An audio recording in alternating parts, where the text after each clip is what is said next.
tänane evangeelium juhib meid üsna tuttavale rajale, aga seekord Luuka evangeeliumi järgi, et meil on rohkem tuntud Mattuse evangeeliumi sõnum selle sündmuse kohta. Ja ma loen selle. Kord, kui Jeesus palvetas üksildases paigas ja jüngrid olid koos temaga, küsis ta neilt, kelle ütlevad rahvahulgad minu olevat. Nemad kostsid Risti Johannese, mõned aga Eelia, mõned aga, et keegi muistest prohveteist on üles tõusnud. Aga tema küsis neilt, aga teie, kelle teie ütlete minu olevat?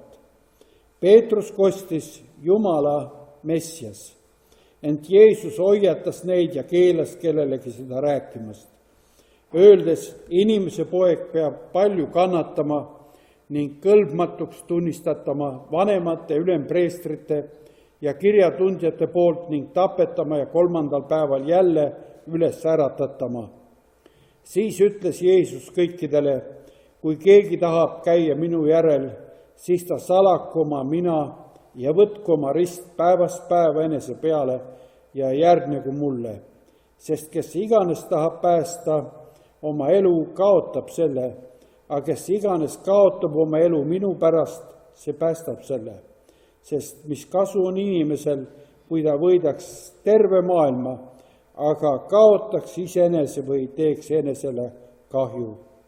Jah, kes iganes häbeneb mind ja minu sõnu, seda häbeneb ka inimese poeg, kui ta tuleb oma kirkuses ning Isa ja pühade inglite kirkuses.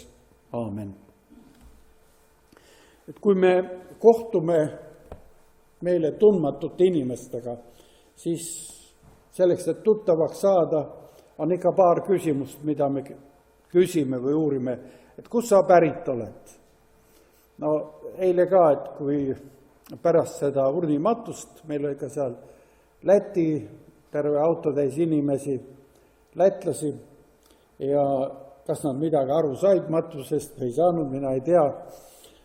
Igal juhul seal nad olid ja pärast siis lauas ma küsisin, kus nad pärit on ja üks ütles, et Mõisakülas sealt piiri pealt kohe ja siis läksid juba kaugemale 100 kilomeetrit Lätti sisse ja toredad inimesed, aga vene keel oli ainuke, mis meid koos hoidis kuidagi. Ikka küsid, aga edasi küsid, mis sa küsid, et no kes sa oled? Aga no me küsime seda viisakamalt, küsime, et mis sa teed? No, oled õpetaja või oled lasteaia juhataja või põllumees või nii me saame tuttavaks. Aga siin on Jeesus oma õpilastega, kes on juba pikka aega koos käinud, koos oma õpetajatega. Ja Jeesus küsib nüüd oma õpilaste käelt, et aga keda arvab rahvas mind olevat? Ja siis tuleb mitmesuguseid arvamusi, nagu me kuulsime, küll prohvet või üles tõusnud Eelia või kes iial või suur õpetaja, imetegija, aga siis ta pöörab veel teravamaks küsimuse ja ütleb, et aga teie, keda teie ütlete mind olevat. Ja võt see on nagu see võtmeküsimus, ühtlasi see on ka see punkt, väga selle punkti lähedal, kus kõik evangeeliumid jõuavad nagu oma tippu ja sealt edasi Jeesuse tegevus ja elu läheb vastu kannatusele ja üles tõusmisele. See järgmine sündmus Luuka evangeeliumi järgi ongi see, et muutmise mäe sündmus. See on, korraga nad näevadki ka need välja valitud jüngrite hulgast oma õpetajate aus seal mäel. Aga praegu on nad siin veel ja need küsimused on neil väga päevakorras. Nad küsivad, mõtlevad ja vastavad ja Peetrus annab selle kõige õigema vastuse, mille eest ta saab ka kiita Mattuse evangeeliumis ja seal öeldakse lausa, et sina oledki, see saab kohe nime ka, et Peetrus, see kalju, see kivi, millele ma rajan oma koguduse ja kõik. Siin ei ole see nii välja toodud, aga aga ta ütleb, sina oled Messias. Kreeka keeles Kristos. No see on sama, mis vene keeles öeldakse nii. Võitu. See, kes on võitu on see, keda Jumal on võtnud oma teenistusse. Vana-testamendi ajastul oli selleks kohe selline rituaal, kus kui kuningaks võiti, siis kohe õliga kohe valati peale üle ja võiti kohe põhjalikult. Kui meie siin võiame kedagi haigusega seoses või mingil muul asjaolul, siis see on nii väikene õlimärk, ristimärk otsa ees. Nii.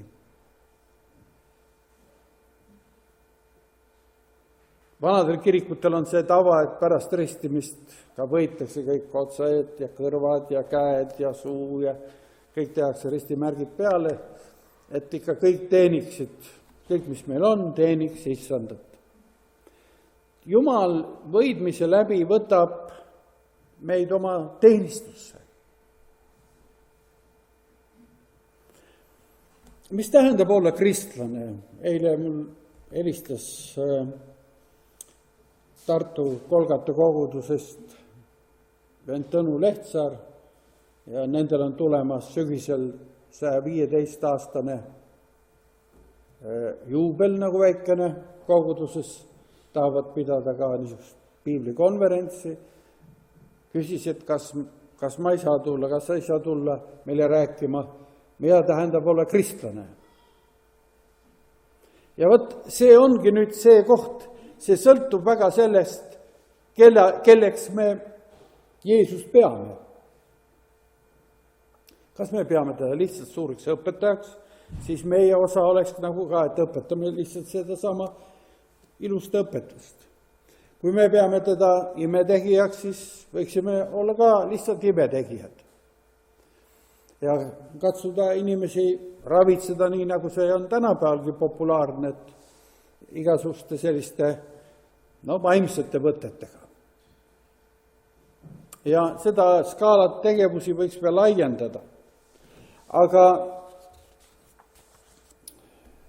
meie issand Jeesus Kristus on võitud, on salvitud. Ja see on nagu kolmesugune amet. Ta on preester, ta on prohvet, ta on kuningas.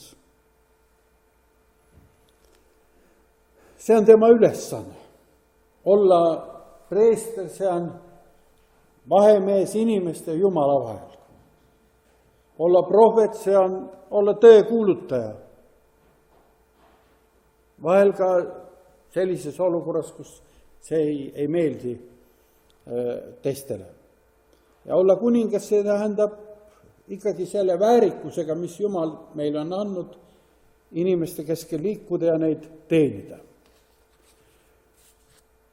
See preesterlikkus, prohvetlikkus, kuninglikkus, see on kõik Jeesusele antud. Jumal ise on teda võidnud, Jumal võttis teda oma teenistusse ja Jumal ka lõpuks selle teenistuse kaudu ülendas teda. Nüüd meie tema õpilased ja jüngrid, mida see meile tähendab? See on nii tihedalt omavahel seotud. Eks see tähendab seda sama, et meie ka oleme Jumala teenistuses, oleme oma issanda teenistuses. Seal, kus elu meid on pannud või õieti Jumal meid on pannud elus. Kõik, mis me elus on kingitus. Aga selle kingituse käib kaasas ka ülesanne. Ja see ülesanne on Jumalat ja kaasinimesi teenida. Ja see ülesanne võib olla seotud ka ristiga. See ülesanne sageli tähendab iseenda salgamist. Ükskõik, olgu siis suur ülesanne või väike ülesanne, see tähendab ka neid hetke, kus sa ei ole nagu mitte midagi. Või nagu täna Astrid tunnistas, et see tähendab ka läbi selle tunneli minekut sageli, mille otsas lõpuks on valgus. aga sel hetkel, kui sa lähed tunnelisse, on see väga raske. kui keegi tahab käia minu järel, siis ta salaku oma mina ja võtku oma rist päevast päeva enese peale ja järgnegu mulle, sest kes iganes tahab päästa oma elu, kaotab selle, aga kes iganes kaotab oma elu minu pärast, see päästab selle. See on see teekond. Aga muidugi sel teekonnal on ka, võiks ütleme, nagu väiksed hetke, kus midagi me saame ka tagasi.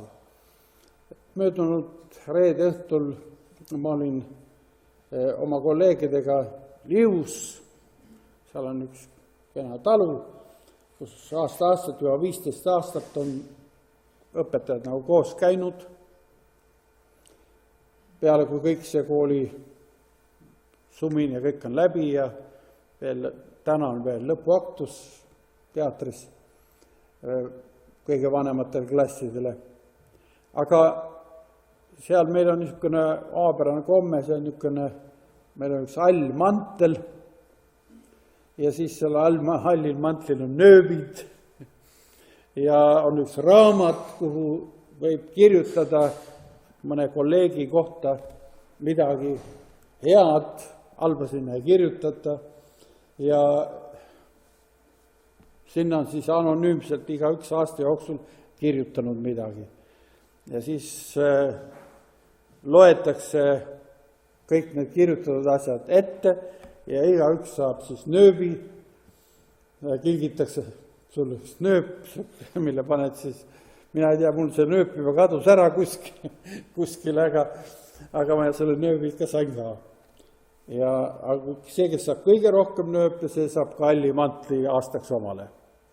No mina seda halli mantlit ei saanud ja ega seal üle 2 nööbi ka keegi ei saanud, aga 1 nööbi ikka sain. Ja see nööbi sisu oli siis see, et keegi oli kirjutanud kolleegidest, et tänan teid ikka arukate nõuannete eest, et alati on arukaid nõuandeid ja siis, aga lõppu see oli nüüd midagi, mis nagu Jumalat austas.